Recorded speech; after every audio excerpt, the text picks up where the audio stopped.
গণহত্যার বিভীষিকা বয়ে বেড়াচ্ছে মুন্সিগঞ্জের গজারিয়ার শত পরিবার। ৭১-এর ৯ মে মাত্র কয়েক ঘণ্টার অপারেশনে পাকিস্তানি সেনারা হত্যা করে অন্তত ৩৬০ নিরস্ত্র গ্রামবাসীকে। ১০ গ্রামে ছড়িয়ে ছিটিয়ে আছে অসংখ্য গণকবর। মাহমুদুল হাসানের ক্যামেরায় কাউসার সোহেলির রিপোর্ট। ৭ জন, এক কবরে ৭ জন, আমাকে বাইতে ৭ জন মরছে।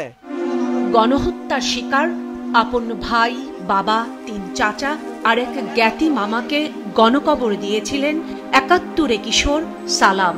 সেদিন ফুলদি নদীতে ঘণ্টাখানেক ডুব দিয়ে লুকিয়ে থেকে প্রাণে বাঁচলেও দুঃসহ সেই স্মৃতি বয়ে বেড়াচ্ছেন গত ৫৩ বছর ধরে। মানে কাউনে কাবর আসছিল না, কলপাতা দিয়া জান বাঁচাইছি। আপনার এই যে গর্ত, বড় গর্ত কইরা বাচ্চা চাল একখানো হালাইছি, একখানো যারে পাইছে আর মারছে। আমাকে স্কুলে মুক্তি বাহিনী ট্রেনিং দিয়েছিলাম, ট্রেনিং, ওই ট্রেনিং এর খবর পাই ওই তারা আমাকে মারছে। ৭১-এর ৯ মে গজারিয়ার গোসাইপুরের গণহত্যা আকস্মিক কোনো ঘটনা নয়, বরং ছিল পুরো নীলনকশার বাস্তবায়ন। ৪ মে স্থানীয় প্রাথমিক বিদ্যালয়ে মুক্তিযুদ্ধ সংগঠিত করতে এলাকার যুবকদের বৈঠকের খবর ছড়িয়ে পড়ার পরই ঘটনার শুরু। নিভৃত পল্লীর এমন কিছু বিদ্যাপীঠই সে সময় গড়ে উঠেছিল মুক্তিসেনাদের প্রাথমিক প্রশিক্ষণ কেন্দ্র। আর এই তথ্যটি গজারিয়া পুলিশ ক্যাম্প হয়ে পৌঁছে গিয়েছিল নারায়ণগঞ্জের পাক সেনাদের ক্যাম্পে। আর তার পরপরই এই নিভৃত পল্লী মুহূর্তেই হয়ে গেল মৃত্যুপুরী। এই লোকালয়ের আশেপাশের এমন কোনো পরিবার, এমন কোনো বাড়ি বাকি নেই যেখান থেকে একজন হলেও গণহত্যার শিকার হননি। ৭১-এ ২৫ বছরের যুবক আব্দুস সামাদ জেহাদও গণহত্যার সাক্ষী। পাক সেনার এলোপাথালি গুলি তার নাক এফোর ওফোর করে চলে গিয়েছিল।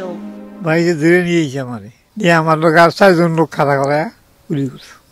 বাইক গুলি লাগে আমি কই যেতাম না, ও জ্ঞান হয়ে গেছি তো কত কইতে পারি নাই। আর আমার ভাই এত বাড়া হয়ে গেল, স্বাস্থ্য একটা হেরোর গুলি লাগলো, এটা ভেঙে গেল। ওরা যাওয়ার পরে আমি ওইটা পানি দিয়ে গেলাম, পানি খেলাম, পানি খেয়ে ওনার আর হাত চলে না, পাও চলে না, কি হতো শেষে আমি ওইখানে বয়ে দিলাম, এইভাবে বয়ে দিস। আমাকে মেম্বারে কইতেছে যে আপনার গায়ে গুলি লাগছে, আপনি বয়েছেন।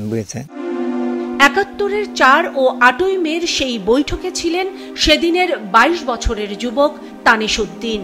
টানা ৯ ঘণ্টা ধরে চলা গোসাইরচর গণহত্যার প্রত্যক্ষদর্শী তিনিও। থানার এই পাশে হইল ননাগড় বালুরচর, সেখানে প্রথম গুলি স্টার্ট করলো। এই গুলি করতে করতে গেল গোসাইরচর, সোনারকান্দি, নির্বিঘ্নে সাধারণ মানুষদেরকে হত্যা করলো। ওই পাশে গিয়েছে রাস্তার পাশে অন্তত ১৫-২০ জন লাশ। গোসাইরচর প্রত্যেক বাড়িতে ২টা-৩টা করে লাশ। জাগর লোকজন মারা গেছে, এক বাড়ি তো গেছি, আনতে পারে নাই। এই যে ওই যে দেখেন কি অবস্থা করছে। সেদিন গজারিয়ার গোসাইরচর, কাজীপুরা, নয়ানগর সহ প্রায় ১০ গ্রামের ৩৬০ জন নৃশংস গণহত্যার শিকার হন। গণহত্যার শিকার সেই মানুষগুলো কেবল খোদাই হওয়া এক টুকরো নাম হয়ে রয়ে গেছেন রংচটা ফলকের। স্বাধীনতার ৫৩ বছর পরও নেই গোসাইচরের গণহত্যার ইতিহাস ও গণকবর সংরক্ষণে সরকারি সুনির্দিষ্ট কোনো পদক্ষেপ। কাউসার সোহেলি, মাছরাঙ্গা সংবাদ, ঢাকা।